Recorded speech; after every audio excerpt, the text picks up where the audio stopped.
Two game twos in the W tonight as the Dream and Liberty are going to square off, as well as the Storm and Aces. Here to break it all down, both games, is our women's basketball analyst, Carolyn Peck. So good to have you in studio. Liberty and Aces, both dominant on both sides of the ball in their respective game ones. If they're going to wrap up these series tonight, what is going to be critical for both these teams? Let's start with the Liberty. Well, the Liberty made a change in game one. They put Leona Phoebus into the starting lineup. Now, yeah, she hit 4 threes, but what it did to affect defensively when Atlanta had to go against 6 foot, 6'4", 6'4", and 6'6", it was a problem. And that's the area that New York has improved on the most. Yes, when you have Courtney Vandersloot on the floor, she can create some turnovers and get the Liberty running in the other direction. But when you have a front line that is 6 foot plus, that has been a problem because on the rotation of Tina Charles, she looked at size. Rotation on Ryan Howard, she was looking at size. So the defense for New York was phenomenal. On the other side, for the Aces, MVP announcement, yep, Asia Wilson was the top dog, and she took a minute to settle in. But what did Becky Hammond do? She put Tiffany Hayes and Alicia Clark into the game. What did that do? That spaced the floor and gave Asia Wilson room to work. And when she's got space, hey, I don't think there's anybody that can guard Asia Wilson. Yeah, it's true. And then without Ezzy in the last 4 games, Seattle has allowed the most shot attempts in the paint. So that's something also to keep an eye on. Meanwhile, Caitlin Clark and the Fever are going to face elimination tomorrow against the Sun in Connecticut. The team is actually practicing right now. But before that, Clark spoke to the media about Game 2. Here it is. It's new on SportsCenter. You know, we know we're capable of beating this team because we have done it. Obviously, they're really, really good, and we know it'll be a challenge, but I don't think it's anything, you know, we're shying away from. I think you just embrace the challenge. We know we didn't give our best, and maybe the final score, it really seems like we did get blown out, but we had it to 6 points. We had it to 8 points. It was just we could never really get over the hump, and then they make, like, you know, 2 back-to-back threes, or, you know, we turn the ball over, or, you know, little things like that that really cost you in the playoffs. Okay, it's a win-or-go-home scenario now for the Fever. And so what is going to be the biggest factor for Caitlin Clark and company if they want to keep their season alive? Well, Caitlin Clark only made 2 threes in that game, and I think if I'm Stephanie White, then what I'm looking to do is run Caitlin Clark off screens. Instead of her creating her shots off the bounce, move her off the ball, because she had a nightmare facing not Dejanay Carrington in game 1, it was DeWanna Bonner, a 6'4" presence. So now if you're going to have size on her, instead of her having to create her shot going with the ball, take her off ball and allow her to come off those screens, because Caitlin Clark going left, woo, she's money. And don't let DeWanna Bonner get going offensively either. 22 points in game 1, top 10 in WNBA history in 20-point playoff games. They've been there before. The Fever. So, Monica, I feel like I've been asking this question for months now, and I'm going to ask it to you again now that we've actually seen them in the playoffs. If three-peat is on everybody's mind, what stood out to you in their pursuit of that? Well, I think it was them getting back to their defensive identity. Okay. As much as we have talked about the Aces in terms of their firepower, what Asia is doing, what their core has the ability to do, for Becky Hammond, it's been all about the defense being able to create the offense. In a 14-2 run, there is no better embodiment of defense allowing you to turn on your offense. But I also think it is huge the way Chelsea Gray is starting to play. Even in the first quarter, you could see her energy shift, her intensity ramp up, and the Aces were able to follow. If their point guard, as we call her, is locked in, they look like a completely different team, and the postseason pedigree is starting to show. What do you think, David? Yeah, I'm with Monica here on the Chelsea Gray part to start. There's been a lot of talk about how, you know, her coming off of that injury and what that meant for this team this season. She struggled a little bit, but this is playoff Chelsea Gray. This is the person who went on an all-time heater 2 years ago to lead this team to a championship, and she saved this game from getting out of hand in that second quarter when she saw that Asia Wilson was struggling. But again, back to Monica's first point. This is championship level effort in that fourth quarter. They turned off the water for that Seattle squad, holding them to no field goals made. That's the fewest amount of points that they've had since they've gone to quarters in the WNBA. 6 turnovers and 2 points. It's never a good sign when you have 3 more turnovers than you do points in a quarter, and that is all about the Aces and what they did defensively. Right. There's been times throughout the season where we've sort of said, okay, are they complacent? Yeah. Do they feel Yeah. good about winning 2 championships? And now this is maybe the season where we're going to see them come back down to earth a little bit. But watching them play in this game, Monica, are they starting to look like the team that went 8-1 and ran through the playoffs last year? I would say so for sure. They don't have the depth that we saw them have that was crucial, particularly last year when they were down 2 starters and still managed to close out the final game in New York in Game 4. But the thing to me is, the path gets steeper quicker this year. Seattle, they're going to make adjustments. This is not going to be a gimme game in Game 2. They are missing Ezzie McGregor, who's been important to them. But if the Aces get through this one, they're most likely going to run into the Liberty in the next round. And so there is no time to play around. You've got to lock in and be playing your best basketball. But Chelsea Gray has said it all season. And we had a chance to talk to her after they hit a skid earlier this season prior to the Olympic break. She's like, look, you want to be playing your best basketball in the fall. And she clearly is doing that and will lead the way.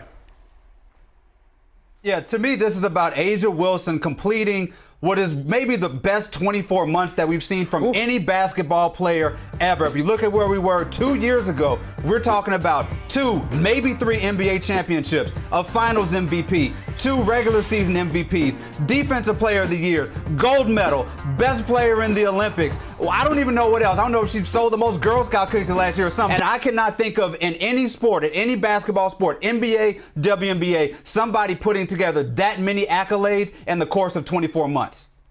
Well, and to your point, when you have accolades the way that A'ja Wilson has racked them up, there's not just one segment that is dedicated to you 100%. On this show. We are going to be getting back to A'ja Wilson, but I do want to just whip around some of the other W playoff action that got underway, starting with the Mercury here and Minnesota, right? Because it was close for a little bit, but Nafisa Collier, she was just a little too much. She was running it up. Best player on the court last night. I mean, 38 points, a playoff career high. Monica, how dangerous are the Lynx here? The crazy part about the Lynx is when you look at the top 4 teams, we just talked about depth being important. They are the top 4 seed that gets the most productivity out of their bench. Yes, Fee led the way with 38, but they get monster productivity off their bench, and they got every reason to dance and 2-step afterwards. Well, and did you hear what Nafisa Collier said about fellow Husky Diana Taurasi? It seems like it's her retirement tour. I don't know. She's been pretty quiet about it. But, I mean, she's obviously, like you said, a UConn grade, a league GOAT, you know. So I feel lucky to have been able to play with her on Team USA and against her. And hopefully we can end her career on Wednesday. I mean, talk your talk, you gotta do it. Because you know that's what Diana Taurasi would do, right? Let's check in on the Dream at the Liberty here. Early on in this Sunday, they're still looking for their first title in franchise history. Monica, you were on the call here. What did you see from New York? Malika, let me tell you, I'm sitting next to Pam Ward. Ari Ivory's on this call with us. New York was locked in a way I don't know that I've seen from them this season. And they've had a terrific season on both sides of the basketball. Leonie Febish to set a rookie record of points scored in her first playoff appearance. And she was formerly their 6th woman. Top to bottom, offense and defense, the Liberty are locked in. Yeah, New York was rolling in this one. All right, finally, Monica, let's get to the fever at the Sun here. Caitlin Clark, of course, making her playoff debut against a tough first-round opponent here. Ryan Rucco was on this show saying that maybe she didn't think necessarily it would catch Caitlin Clark by surprise, the level of physicality that she would see in the playoffs, because this is how she's been guarding all year. Certainly, you see, she got a black eye early in this one. Yeah, but she, in the second half, she was physical as well. Look, this is what we talk about when we talk about the physicality of WNBA basketball and how this league typically, while Caitlin has been fantastic as a rookie, is led by its vets. Connecticut has plenty of vets that have made finals runs. They know what time it is. I mean, look at DeWanna Bonner there blocking that shot. Bonner made it hard for Clark all night. 1 of 9 in the first half, 0 for 6 from 3. Going ahead to the third quarter here. Just over 7 minutes left. The Suns up 50-43. Bonner again driving into the paint. And then the Fever call a timeout. Just watch her. Clark, I mean, she's a competitor. Not happy, slamming the benches. But Bonner, man, 22 points, 6 rebounds, 5 assists. And this is right out of the timeout. Finally, Caitlin Clark successfully nails that. The fire and frustration is fantastic. You have the opportunity to respond in a do-or-die game 2. Come on, let's play ball. Exactly. And that is exactly what they did. Here, the Sun nailing that 3. Ooh, Marina Mabry. Starting to feel it in this one. Caitlin Clark, once again, we just said she was being smothered here. It looks like, though, Clark trying to find her shot. Carrington knocked the ball out of her hands. Clark maybe thought that she was fouled. Carrington says here, if it's anybody else, That's going to be a follow-through foul. It wasn't here. Play on. And guess what? It did not slow the Sun down. No, not at all. Marina Mabry was shooting lights out from three. Dejanay Carrington gets involved in the action. She had a monster block, too. Let's take a listen to Caitlin Clark after the game. I don't think it affected me. Honestly, I felt like I got good shots. They just didn't go down, and obviously a tough time for that to happen. Coach said in the locker room, like, we were down 3 the first quarter, down 5 second quarter, lost by 3 in the third. Like, we were right there, and I felt like we just played a crappy game. Like, the flow of the game was really bad. I don't know if that was the refereeing. It was probably partly us because we struggled to get stops at times, but also, like, the clock getting messed up. Like, it was just one thing after the next. But, yeah, overall, like, it didn't bother me. Obviously, it didn't feel too good when it happened, but it is what it is.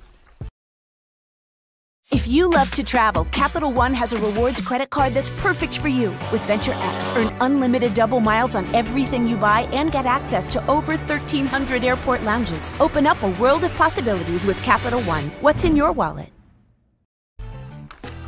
So we have talked about just how difficult of an opponent the Sun are. Clark made just 2 of her 13 three-point attempts in Game 1, which comes out to just over 15%. That's the second worst three-point shooting percentage in WNBA postseason history out of the 75 games where a player took at least 10 three-pointers here.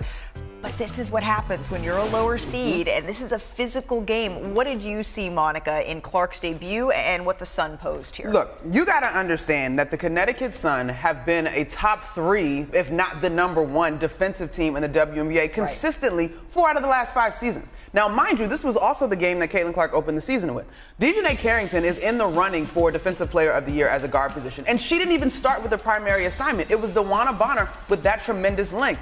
Stephanie White and those guys cooked up a scheme that was designed to cut the fever off at their head, and their head is Caitlin Clark. Now, Caitlin has a track record of when she has low-scoring games, which we haven't seen many of, she bounces back with plus 25-point performances. Right. She's a little bit of a Rubik's Cube player there, trying to sort of figure it out, David.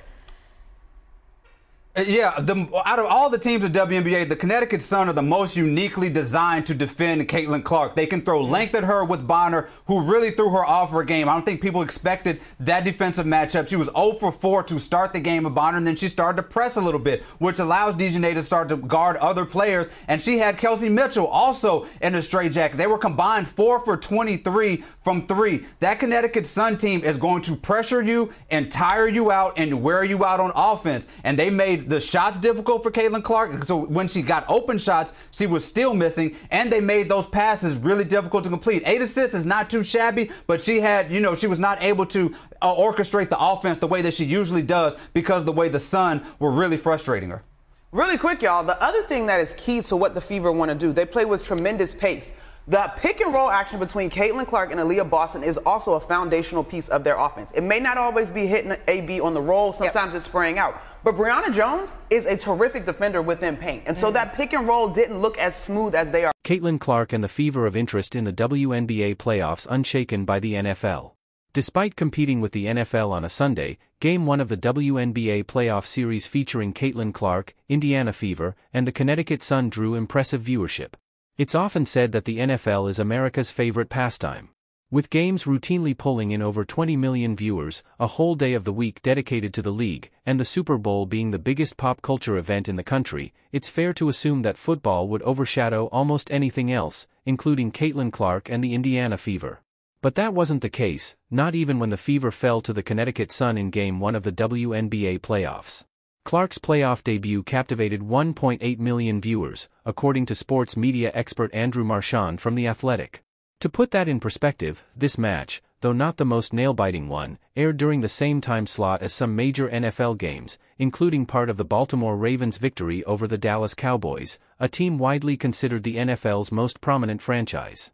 Yet Clark's presence still shone through. This isn't the first time Clark's games have held their ground against football. The Fever's match against the Green Bay Packers and Philadelphia Eagles a few weeks ago also drew over 1 million viewers. What's more, even with the NFL as a rival, the Fever-Sun matchup far outperformed last year's WNBA Finals by a large margin. That series, featuring champions Las Vegas Aces and New York Liberty, averaged 728,000 viewers, already a 36% increase from the previous year. While there's no shortage of evidence of the massive fanbase Clark has brought to the WNBA, it's worth emphasizing that even the NFL hasn't dampened that enthusiasm.